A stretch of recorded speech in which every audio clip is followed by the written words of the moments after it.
And we expect that early in the new year, that action plan will be made public.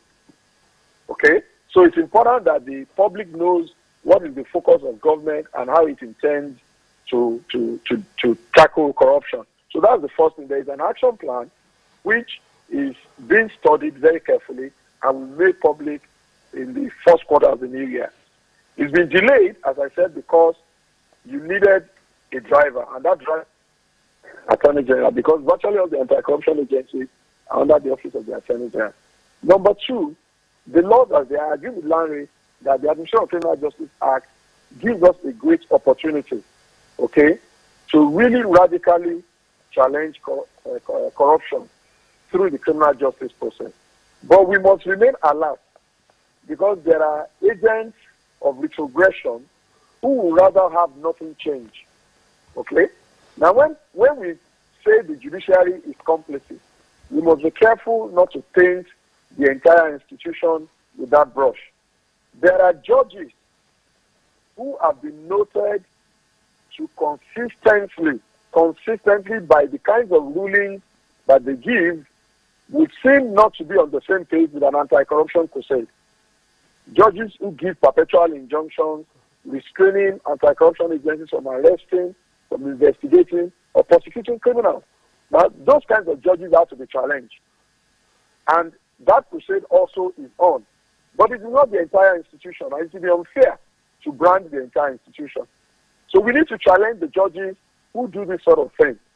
Secondly, the laws as they are, no matter what gaps there are in them, if we apply them fully as they are, we will see a radical change in the crusade against corruption. So even though there are gaps in the application comes in. You know, there are always gaps in the law. Anyway, Prof, the question of application. They are fully used. I beg your pardon? The question of application comes in here now. Who ensures that the laws are effectively applied?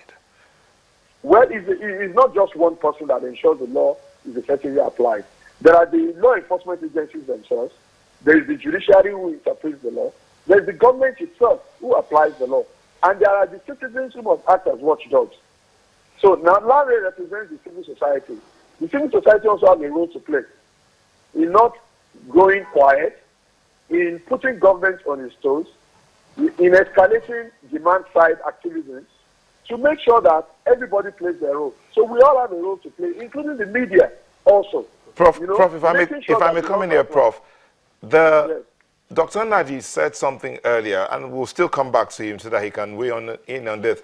He said something about people who have cases to answer coming back into government, and then they are shielded by the laws that protects those in government, or by the principles, so to speak, that protect those in government. So they look like sacred cows. So how would that work? Well, for example, there is only one category, or maybe two, that enjoy that kind of protection. Governors, if you are lucky to get elected as a governor, maximum you enjoy 8 years of immunity from prosecution, not investigation, from prosecution. If you get elected as a president, okay, that's just one person. You enjoy immunity while you're in office. But senators don't have immunity. Representatives don't have immunity. Ministers don't have immunity. Neither do judges themselves have immunity. So the truth of the matter is that that's why I use the word self-censorship. Anti-corruption agencies either to somewhat have self-censored themselves. Even when they had investigated people, they were a little bit shy of arraigning them in court and prosecuting them because they felt these people enjoyed political support and all that. But right now, President Buhari has said very clearly, he's not going to shield anybody, okay? And he's not going to say anti-corruption agencies should not do their work. What that means is that we should be able to demand that if there is evidence and a case to be made against anybody, except those who enjoy immunity from prosecution, anti-corruption agencies should be made to do their work. And this is part of what the Presidential Advisory Committee on Corruption is dealing with, strengthening those institutions and making sure that some of those obstacles, if you like, self-imposed, are removed, creating guidelines for them on how to do what they are supposed to do statutorily. So we should expect and demand indeed that this should be the way forward. All right. Prof, just hold your thoughts there. Let's come back to the studios. Dr. Nnaji, you've heard him saying that there's a whole lot they're trying to do to ensure that even the laws are strengthened. But we have the Criminal Procedure Act, we have the Criminal Procedure Code, and it will still seem that this has not helped in any way to stem the tide of corruption. Some people have said the kind of sentencing that people in the past, the few that have been convicted, they get is like soft landing. What do you think that can be done in that respect to ensure that indeed those that have been found guilty really serve the kind of judgment that they should get? And those that are thinking of entering that path would also to deter them. You see, the conversation so far on corruption and fight against corruption, let me adopt the word fight advisedly. But like I said, and if I have the opportunity, either today or some other time, to explain, you don't fight social problems. You can denude them. I use fire technology to illustrate. We have been fixated on the legal processes. Corruption is an all-encompassing concept. It is beyond the legal process. The legal process is only there to punish those ones who are identified. There are millions of very corrupt people. Some ministers are not as corrupt as their personal assistants or the permanent secretaries and what have you. Do you get the point? So what I'm saying, I have not in any way detracted from perhaps the effort of the president. Because everybody says this president means we are not going to be fixated on an individual. The president is an individual. He is driving the process, using the instrumentality of the presidency and the powers at his disposal. If he's no longer there tomorrow, what happens to the fight, so to speak? The point I'm raising here is that the fight, if you use that word, must be all-encompassing and must be rooted in scientific findings. The prof has said, yes, they have strategy. I could not have imagined that professor who I know as a research fellow will be in an organization without any strategy. The issue is the strategy that we can see they have been talking about have to do with legal strategies.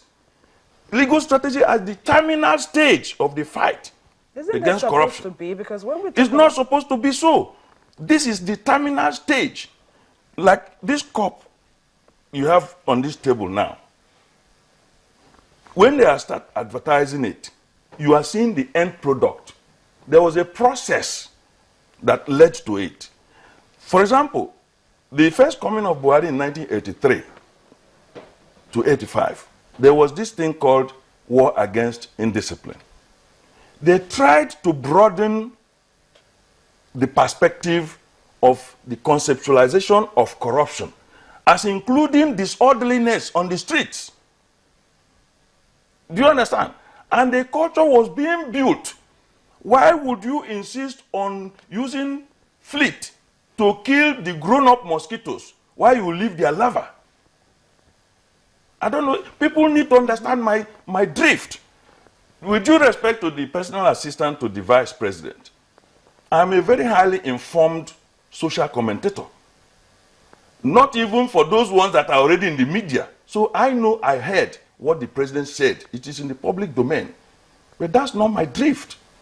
My drift is, after this now, what next? Where does it lead? Because if you don't use technology and scientific findings to drive the process, it will lose steam. Okay, now, you've talked about, killing the mosquito with the fleet. Yes, without yes. So where do you think we should start from? For example, while the issue of those who have been identified is being handled at the legal, because that's where we have so much hula baloo, and it shouldn't be. Fight against corruption is part of governance. There's no war front for corruption.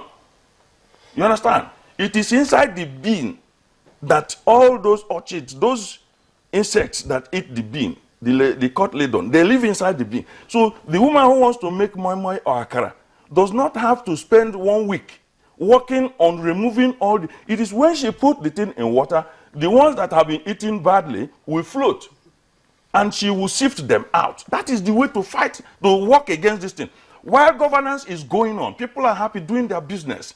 the system is throwing up those who don't fit because they have either exploited the system badly, or they are doing something that will be inimical to the entire society. And let me tell you, when we talk about corruption as only people who have held public offices stealing money, without prejudice to the fact that they must be dealt with, adequately according to the law, there is ethnic corruption. There is religious corruption. Nepotism is a kind of corruption, because corruption is defined ultimately as abusing the system to the discomfiture of others to give advantage either to yourself or to a group or certain individuals.